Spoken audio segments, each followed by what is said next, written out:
Oh, good morning, good afternoon, good evening, good night to wherever you are watching this, to the few that are watching this, and to those who are watching this, thank you. Today's the day we're going to do the body. It is a Swamp Ash 2-piece. The wood was already prepped by Dave Dyke Luthier Supplies, so thank you to them, because they were actually able to turn around this bit of wood very quickly, extremely quickly, and were able to get it invoiced and packaged within about 10 minutes, if that. So thank you to them. Things are progressing generally in the guitar stuff for me. This thing, or things, I have two of these Quick Lock QF51 something. They don't exist anymore. They're quite rare to find, and to be honest, the only people who use them are guitar makers, and by the sounds of it, when I was calling around loads of big shops, they were like, yeah, we got rid of them ages ago, or they are being used specifically for a quick lock display. So you can't buy them, they're not new. The only one I found second hand was in Slovenia, and I even considered importing one of those, buying the acoustic versions, which I found a shop only selling the hangers. It was a whole ordeal. Through some weird events, I met someone 10 years ago who also made guitars, and it turns out he was selling his. So I have acquired them, and so now I'm going to basically give them a bit of a spruce over, looking at maybe replacing some of the foam, make sure it's all nitro safe for the stuff that I use. I need to get some of these weird end cap rod things, and just want to kind of fill some holes just on the frame. It's overkill, but if you've watched any of my videos, you'll understand that, yeah, I am very anal about these things. If you like my videos, it's probably you have some affiliation with that, or appreciate that. So this is all in prep for the Guitar Show 26, which is what I'm going to go to. If you're watching this, there will be a giveaway at the show. More details to come, but there will be a giveaway. It's a free giveaway. All you have to do, like, subscribe, blah, blah, blah. All details will come out later, but this is an idea of my wife. So thank you, B, for giving me more work for the show. Anyway, back to the crux of the video. The CNC is all cleaned, it's oiled, greased where it needs greasing. I have used my tramming gauge and have brought it back into calibration. So I need to get that all prepped for taking on the body of the Tamar 6 Multiscale, and this particular variant is the Riviera Lonely Saddle Bridge. It's basically like a hardtail, but it's really nice. This board has already been skimmed, so now I just need to start making some channels in it for the vacuum gasket, vac channels, and center lines for the stocks. But anyway, let's get cracking.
Have the Swamp Ash ready to go. Lovely figuring. It's a very light piece, so it's being painted, and it's very light, which is very nice. Customer's going to like that. So now I'm going to use my tapered bungs. Someone did say that these were for filling in the tapered nozzle of a silicone tube. Don't know about that. Seems, don't know why they would sell it in the hundreds if that was the case, but who knows? Still yet to find. Maybe they're just for filling in holes. So this stops any air being directly drawn into the vacuum, so now I can actually create -1 pressure-ish. So now I just need to adjust my tool path, because I originally did it for a 50mm stock, which would be for this show special, which comes in only 50mm. And then, yeah, I just need to adjust this for this thickness, and then we can crack on.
So all of it is done, and I'm just going to check to make sure the ferrules fit before I actually commit, because once I've actually gone on to stage 2, although I can always relocate it, on this side I do lose, if I can pull them off, I do lose these dowels, because obviously it's located in the neck pocket and where the bridge pickup goes. So when I go to do the next one, and there's a neck pickup, it doesn't matter really, I can do whatever, and I can add extra holes if I needed to, or adjust certain things, but this just gives me a level of control. It's looking pretty good. So yeah, I've got although I got 4 here, I'm going to use the back 2, and then I hide one, well, if I can show it in there, and hopefully, if I get this right, it's always difficult on the first one because you can never really see it trace. There we go. So then, radially, there's no movement, and axially, don't know, it's not going to lift up. Tapered bungs, plug up where I just was. And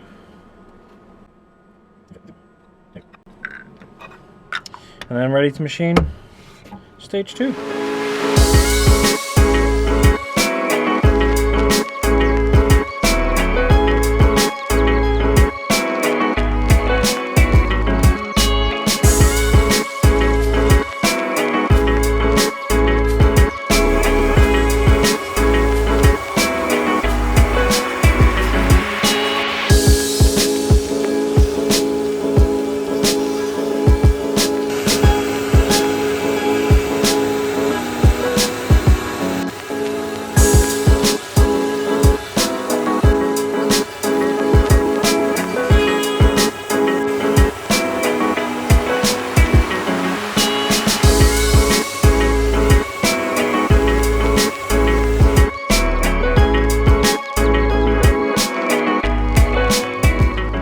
Fresh off the machine.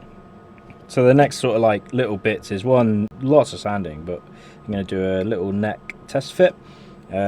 Make sure some of the hardware fits. This has been sized out so I can put a cover actually over the pickup, so he wants it to match the wood, which is quite cool. And then if I pull this out, obviously I need to then marry up the front with the back with some drill guides, put the barrel jack in here. So hopefully, ignore all the firewood. If I just take the edges.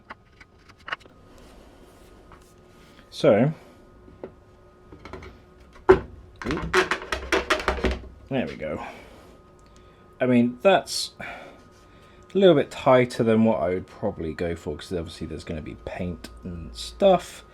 So I might drop this down a little bit, but let's have a look-see.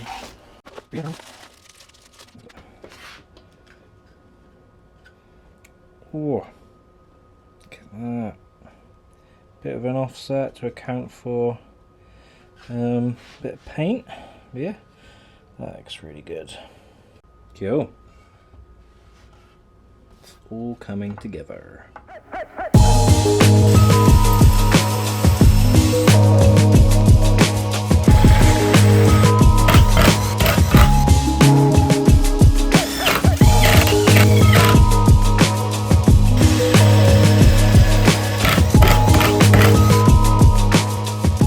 Body is all cut, the neck fits really, really nicely.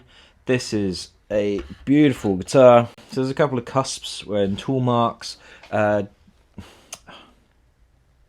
camera, that I need to sand out, but that's going to be part 3. All the little drill guides for like side dots, fretting, things like that are all going to be in the next video. It's all looking pretty nice. The hole there for the barrel jack. You can see where the pickup and the earth have gone. So then, yeah, lots of drilling, sanding, prepping, and all the rest of it. So this is it for part 2. Thank you for watching. Please like and subscribe. A lot of my audience are not subscribed, and I'd like to know why. Well, no, yeah, I do know why.